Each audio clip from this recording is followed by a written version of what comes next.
Akhirnya ketemu sama Pak Devi ya, nama asli itu ya. Devi. Ya, cuma ini Devi sering disebut Kang Petrus.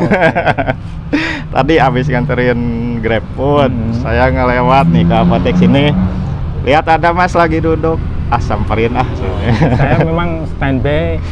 Saya riwayat pasti kalau jam makan siang, kalau nggak ke sini nyari ke itu di jalan rumah sakit, di gangnya itu.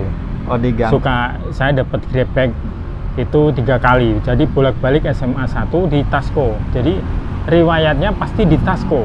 Kemarin juga jam berapa di Tasco? Jam 12. Jam 12. Jam 12 siang. Itu tadi juga ada dapat dapur desa food. Kalau pagi di mana, Mas? Kalau pagi standby di rumah saya. Jadi saya seling untuk ngajar les. Misalnya kalau les kan bisa 1 jam, 2 jam, paling 1 orang 1 jam, 2 orang 3 jam, nanti baru di onin lagi gitu. Jadi itu ngojol tuh sambil ngajar les juga ya? Betul. Emang jadi basicnya apa, Mas, dulunya? Saya dulu itu 2007 masuk Tasik. Itu saya kan melamar di yayasan di SD Yosudarso. Jadi saya dulu itu di Bandung. Di Bandung. Terus ada bukaan di Tasik, ada yang pensiun. Saya langsung dipindah tugaskan di Tasikmalaya di SD. Ngajar di sini. SD mana? Yosudarso. Jalan Kebontiu. Itu tahun berapa? Tahun 2007. Sampai saya udah merintis bimbel buka les-lesan itu di rumah di Perum Nyantong itu ya dari 2007 itu. Jadi setelah waktu habis ngajar jam 2 saya langsung ngeles sampai jam sampai jam 8. Itu 15 ya. Orang dulu waktu pas pertama 2007. Itu ngajar apa itu? Ngajar kalau SD kan saya memang faknya bahasa Inggris, cuman SD kan semua pelajaran ya? Semua pelajaran. Kadang saya jadi wali kelas, tapi memang fak saya bahasa Inggris, sarjana bahasa Inggris gitu. Sekarang udah nggak ngajar lagi? Saya resign 2010. Pertengahan 2010 saya resign, saya udah buka les-lesan. Nah itu prinsip saya bahwa kita tidak boleh diatur waktu, kita yang ngatur waktu. Nah itu prinsip saya seperti itu. Bukalah les-les ke rumah gitu ya. Itu. Dulu bisa 15 orang waktu 2007 itu 15 orang. Jadi ke China, ke BPK, ke anak BPK, anak Al-Mutakin juga ada, anak pokoknya yang SD Al-Mutakin ada, SMP ada. Jadi itulah jadi pas resign itu nggak ada kerjaan lain gitu? Nggak. Nah pas resign itu ya itu kerja ngeles aja. Nah jadi fokus itu 2010 terus saya pindah ke Perum Nyantong, beli rumah di Perum Nyantong, saya buka di situ, saya les terus sampai 2018 saya buka kelontong juga di rumah, juga buka toko kelontong kecil-kecilan. Mungkin kegiatan istri itu kan dari sekolah lain juga les ya. Itu meromosiinnya gimana tuh? Apa udah pada tahu sebelumnya atau jadi gimana? Saya pada saat saya di SD Yosudarso itu orang tua murid kayak dulu yang King. Yang rumah makan King itu murid saya.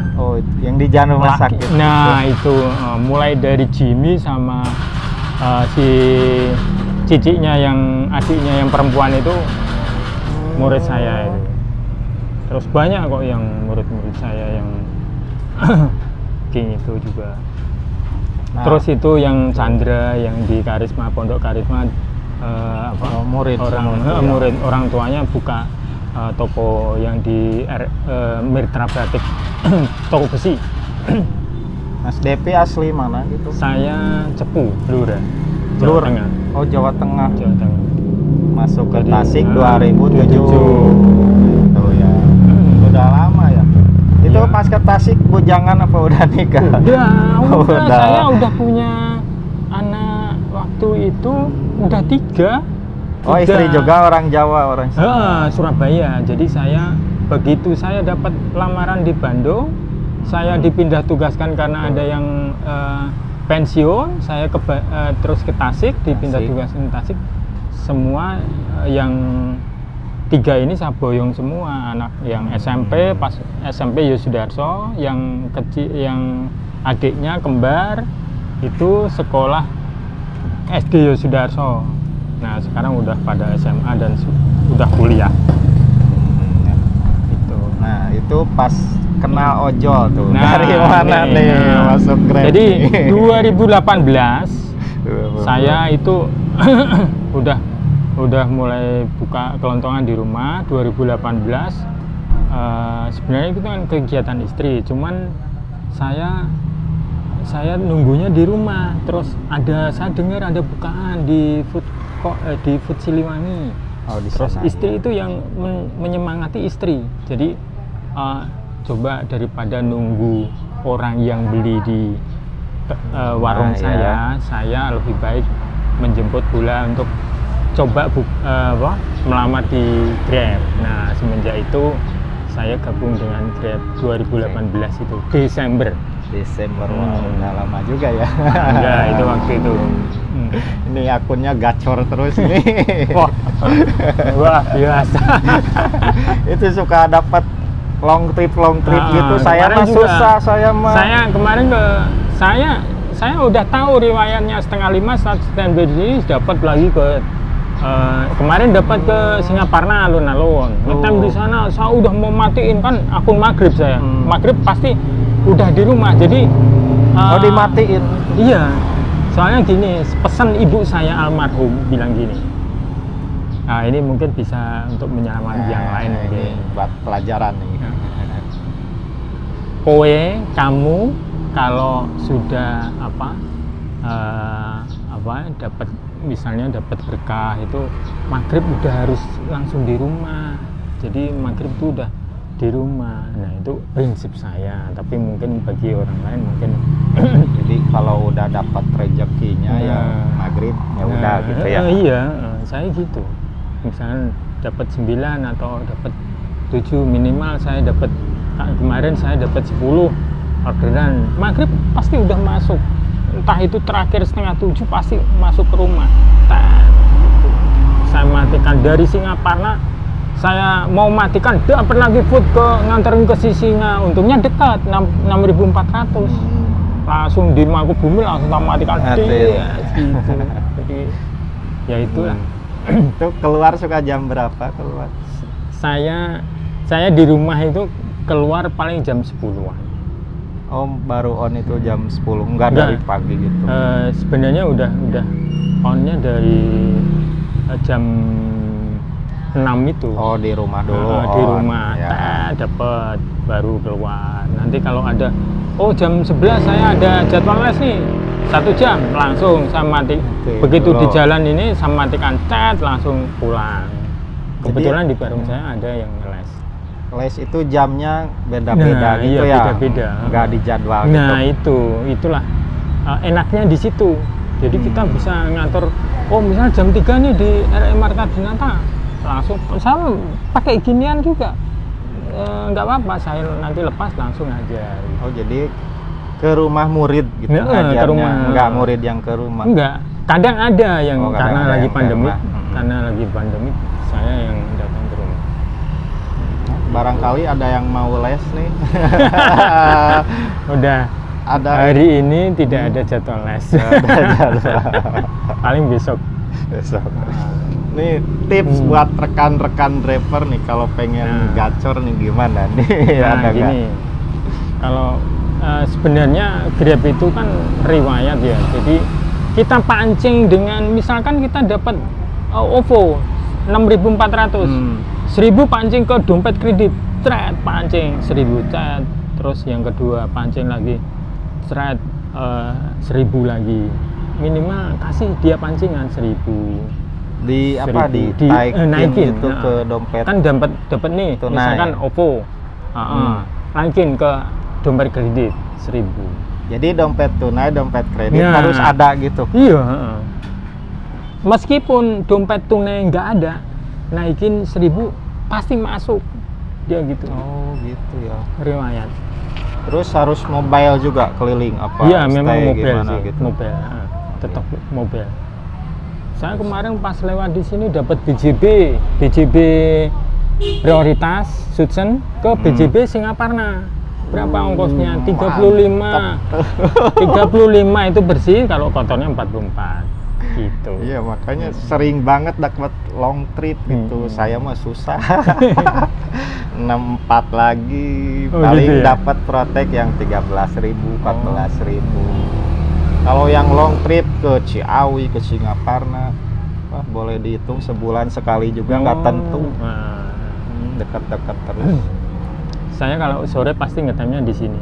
Mulai dari jam saya standby di sini setengah 4. Setengah 4, setengah jam nggak ada, langsung setengah 5 ke sini. Di sana jadwalnya jam 4.40 ada dari sana. Jadi orderannya masih campur apa baik? Campur saya. Campur. Kemarin dapat GrabMart, GrabFood, Express semua. Kalau yang Just Tip ada Just Tip ada. Kemarin Just Tip yang sebelah sini nih, apa? Yang kayak daging-daging itu. Oh, ini nih lihat tas baru. Nah. Ini produk baru dari Grab nih, tas ini ya, Mas. Tuh lihat. Ini bagus. kan kalau sebelumnya tasnya yang besar-besar itu kan ribet di jalan. Bener ya, ribet. Nah, Grab ini sekarang ngeluarin ini, Mas. Iya. Wah, nanti langsung Tuh. ke kantor sekarang. Ini 15.000 di kantor. Nih dalamnya juga ini anti panas. Ya. Wih. Oh, Ini mantap. cuma 15.000. Kalau mau Nanti gini, langsung ini ke kalau kantor. mau diselendangin pakai ini. Oh iya, lengkap ya. Jadi nggak nutup ya, ribet kalau hujan lagi. kan tinggal cekrek gini ya. Saya juga Iya, ini merek baru ini. ngambil tadi pagi. Tahu dari teman kemarin ngambil. Kirain notif ya. Iya, saya Cuman juga saya nanya di grup dulu. memang nggak seberapa aktif sekarang. Iya. Nggak ada, biasanya kan posting. Saya Sekarang kemarin nggak nganter ada. anak saya yang nomor kembar itu ke Jogja kan. Cuman saya nggak posting di grup memang. Tapi tiap hari kan ngebid kan ya? Oh iya, tiap hari ngebit. Ya sambil ngeles aja. Kalau udah jadwal les, ngeles karena jadwal les kan cuma 1 jam gitu aja. Iya, Mungkin ada lagi yang ditanyakan? Nggak ada. Ini sambil nunggu orderan. Oh, gitu. Ini di jalan apa ini teh? Tarumanegara nih yang mau ke stasiun ke sana nih. Pinggir jalan. Tadinya mau podcast. Tapi ya udah Ya, pinggir jalan kalau aja ya. podcast juga nggak apa-apa. Ntar Nanti kapan-kapan. Rumah di mana sih? Di Yang di pada Nagrak suka itu? ini di Nagrak. Sebelahnya itu yang ke sana SPB pada suka. Iya, dari POM pada suka masuk. Pas Oh. pertigaan aja, pertigaan Oh. Nagrak. Saya juga kalau di rumah kan ada bakso Fitri. Oh iya, nah itu, gacor tuh bakso Iya, Fitri. bagus itu. Cuma kalau sengaja ditungguin suka kesel. Iya. Paling kalau lagi di Lama ya? rumah. Saya Grab bike itu bisa di rumah, bisa kemarin jemput di Aksat Jaya. Sok bayangin. Neng, begitu saya lihat Grab Protect, saya langsung buka seret, jauh langsung telepon, seret. Neng, ditunggu ya, saya ke sana. Di Aksat Jaya. Iya, Terus kalau- kemarinnya besok juga gitu. Sambung Jaya malah, Sambung dekatnya Jaya. Marhemah. Neng, ngantarkan ke SMP 1. Langsung saya telepon. Neng, ditunggu ya? Iya Pak, saya di pinggir jalan nih. Langsung chat gitu ya. Kita emang harus hati-hati sih kita. Iya, tapi- Soalnya motor Mhm. ini. Kalau Protek emang suka jauh-jauh ya. Iya, bener. Saya di Makanya, Nagrak waduh. kan, rumah di Nagrak. Gila, Dapat ya. Protek di Bojongnangka. Ngeri ya. Saya dulu pernah waktu pas pertama kali dapat Protek itu. Saya di Aksa itu Pagaden, coba bayangkan berapa kilo? 4 kiloan kan. Ongkosnya 40 ke Mandiri Cikoneng. Mantap. Wih, langsung set. Ditunggu ya. Iya Pak, ini lagi di Perum Panggaden. Blok berapa? Blok sekian. Langsung cat lewat Perum itu langsung satrabas. Ya emang harus hati-hati sih. Nah, memang kita di jalan memang harus posisi konsen penuh. Ya, terus konsen penuh, bener. Kalau emang jauh gitu ya harus konfirmasi dulu ke konsumen mau langsung nunggu apa enggak gitu. Begitu kita lihat map jauh, kita jangan ngechat, langsung telepon. Gitu. Soalnya takutnya pas kita berangkat malah cancel. Itu sering kejadian tuh. Jadi kalau nelpon kan dulu. Otomatis konfirmasi, oh dianya segan atau gimana gitu. Iya, saya juga suka gitu. Gimana teh ini agak jauh, agak lama, mau nunggu. Ya nggak apa-apa. Nah kalau udah gitu berangkat. Kalau misalkan nggak mau lama, oh ya udah suruh di cancel sama konsumennya gitu. Gitu. Jadi enak, kita nggak merasa dipermainkan.